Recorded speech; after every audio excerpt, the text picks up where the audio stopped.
Madame la Présidente, Madame la Secrétaire Générale, Mesdames et Messieurs, je suis très heureuse aujourd'hui d'intervenir devant vous, même si je ne peux pas être physiquement présente, puisque j'accompagne le Premier ministre pour une mission en Nouvelle-Calédonie. Cette mission doit durer plusieurs jours et je ne pourrai donc pas en aucune manière être à vos côtés, mais j'ai souhaité l'être par le biais de ce message enregistré. En effet, le sujet de l'égalité entre les femmes et les hommes est un sujet qui me préoccupe depuis longtemps. Lorsque j'étais rectrice de l'Académie de Limoges, j'avais eu l'occasion de remettre au ministre Jack Lang un rapport sur les violences sexistes et sexuelles à l'école. C'était il y a une quinzaine d'années, mais ce sujet est toujours d'actualité. En témoigne le récent plan d'action élaboré et présenté le 25 novembre par le président de la République, au sein duquel le ministère de la Justice prend d'ailleurs toute sa place, puisque j'ai signé à l'attention des procureurs de la République une circulaire sur ce sujet. Je voulais, au-delà de cette circonstance, saluer l'action de l'association Femmes de Justice. C'est une action qui, me semble-t-il, est tout à fait éminente au sein de notre ministère. Votre association, qui est relativement jeune, a d'ailleurs connu très rapidement un grand succès, signe que sa création répondait à une attente très forte des femmes vis-à-vis du ministère de la Justice. Votre association est ainsi devenue un lieu de rencontre, un lieu d'échange, mais aussi, et cela doit être souligné, un lieu de débat et d'action sur les sujets qui préoccupent les femmes de justice. Vous avez l'occasion d'aborder ainsi la question du bien-être au travail, de l'équilibre entre la vie professionnelle et la vie familiale des différents personnels du ministère, l'accès à des postes de responsabilité. Votre association permet ainsi aux femmes et aux hommes qui la constituent de tisser un réseau très puissant entre professionnels qui peuvent partager leur expérience au profit des plus jeunes et qui peuvent les inciter à tout oser. À tout oser, je crois au fond que c'est ce que nous devons ensemble, femmes de justice, partager. Je suis ainsi particulièrement sensible aux différentes actions de mentorat que vous conduisez.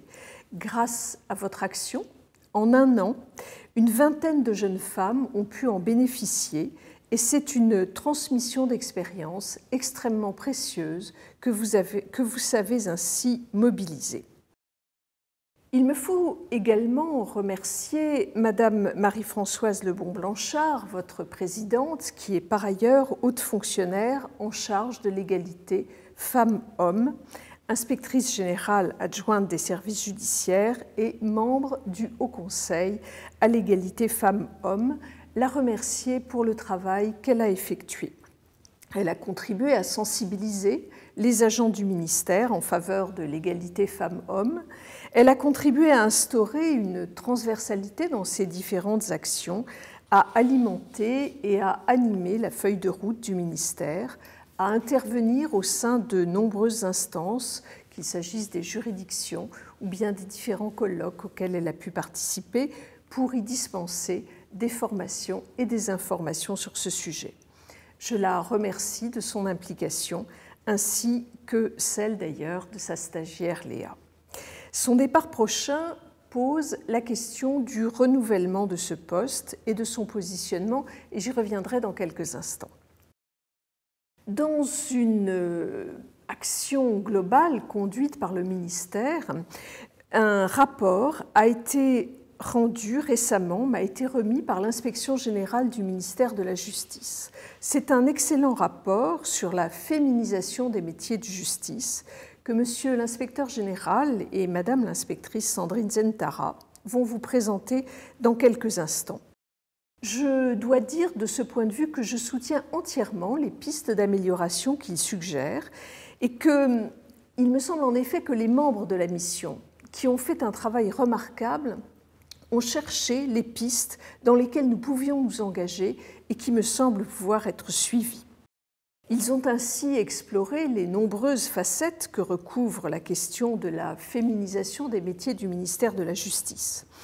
L'organisation du ministère et le pilotage de la politique d'égalité femmes-hommes, la réflexion à mener sur l'exigence de mobilité géographique et l'accompagnement des conjoints et des enfants, ainsi que la meilleure articulation entre la vie familiale et la vie professionnelle, ou encore l'amélioration de la connaissance des causes de la sous-représentation des femmes dans certains postes, sont des pistes de réflexion tout à fait précieuses et pertinentes qui sont ouvertes dans le rapport et qu'il nous faudra examiner, et non seulement examiner, mais auxquelles il nous faudra, dans bien des cas, porter remède. Je souhaiterais maintenant vous faire part de quelques projets que je retire de mes échanges, à la fois avec la haute fonctionnaire en charge de l'égalité femmes-hommes, avec les membres de la mission de l'inspection et les directeurs d'administration centrale que j'ai réunis précisément sur ce sujet, mais aussi avec vous qui êtes les membres de l'association Femmes de Justice.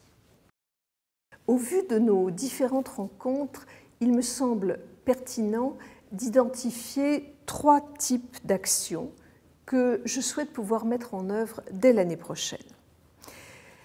La première action consistera pour moi à améliorer la gouvernance afin de renforcer le pilotage de la politique d'égalité entre les femmes et les hommes au sein du ministère de la Justice. Très évidemment, le ministère a pris du retard par rapport aux autres ministères dans la mise en œuvre de cette politique. Il faut le reconnaître, et afin de combler ce retard, il me semble indispensable de renforcer les moyens et l'équipe du ou de la haute fonctionnaire en charge de l'égalité, et il me semble également indispensable de lui donner davantage de visibilité. J'ai donc demandé à mes services de travailler à la rédaction d'un profil de poste permettant de recruter un haut fonctionnaire. Ce poste sera offert sur la base d'un emploi support hors hiérarchie afin de montrer toute l'importance que j'accorde à la personne qui l'occupera. Donc ce sera un positionnement très élevé. Ce poste sera d'ailleurs diffusé dans l'ensemble des juridictions françaises afin d'introduire plus de transparence dans le recrutement. 2 possibilités dès lors sont à l'étude sur lesquelles je travaille.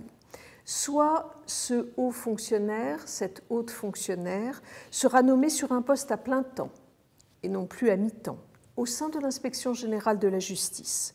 Ce sera, je le disais, un poste en hors hiérarchie et le haut fonctionnaire sera épaulé par un réseau de référents au sein de chaque direction d'administration centrale, voire même dans les échelons déconcentrés.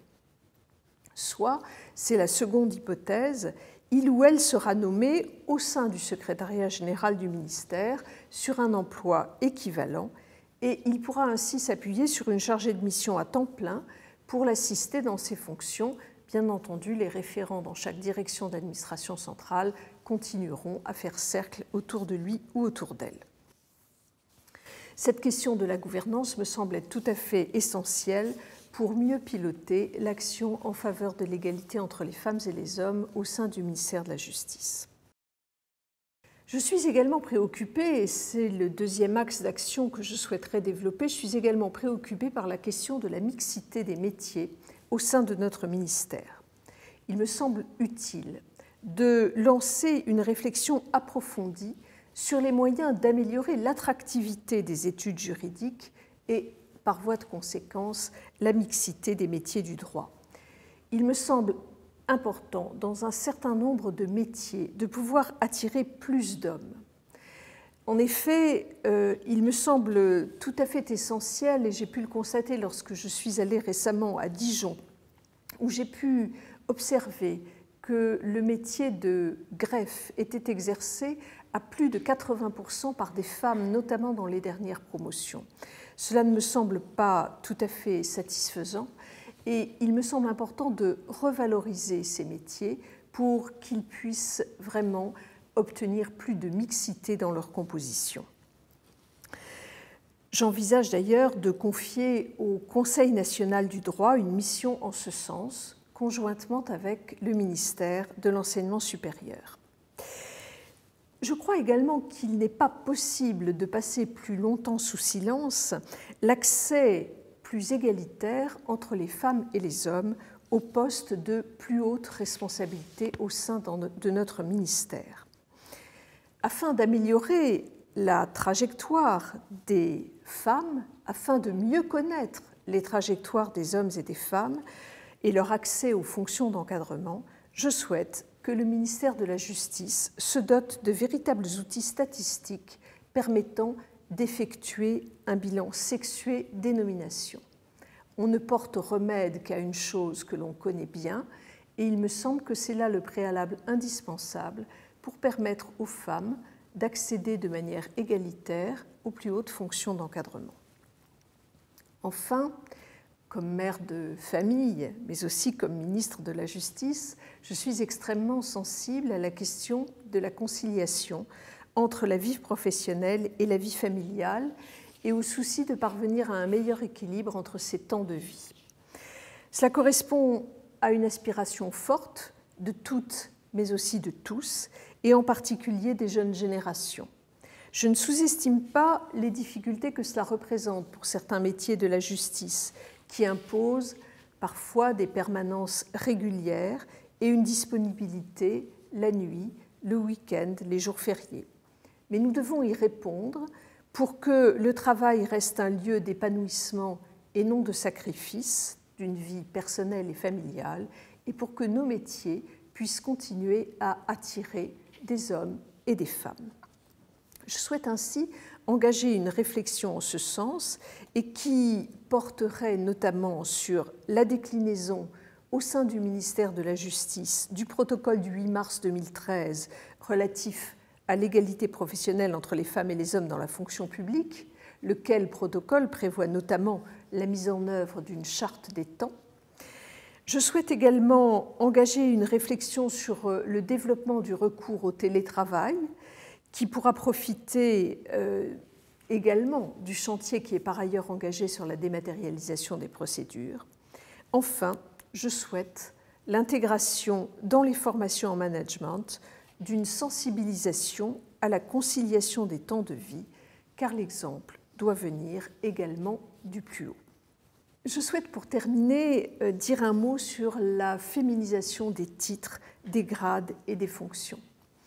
Le guide pour une communication publique sans stéréotype de sexe, signé par le ministère de la Justice le 8 mars dernier, nous invite à faire évoluer nos usages et notamment à accorder les noms de métiers, de titres, de grades et de fonctions avec le sexe des personnes qui les occupent. Le Premier ministre, dans sa circulaire du 21 novembre 2017, reprend ces préconisations et il me semble important de les suivre. Je sais que le premier président de la Cour de cassation, Bertrand Louvel, est également favorable à ces évolutions et il a sensibilisé l'Académie française sur ce sujet. Pour ma part, je suis depuis longtemps décidée à féminiser les titres des différentes fonctions occupées par des femmes. Sur tous ces sujets, je compte sur votre association pour nous aider à progresser.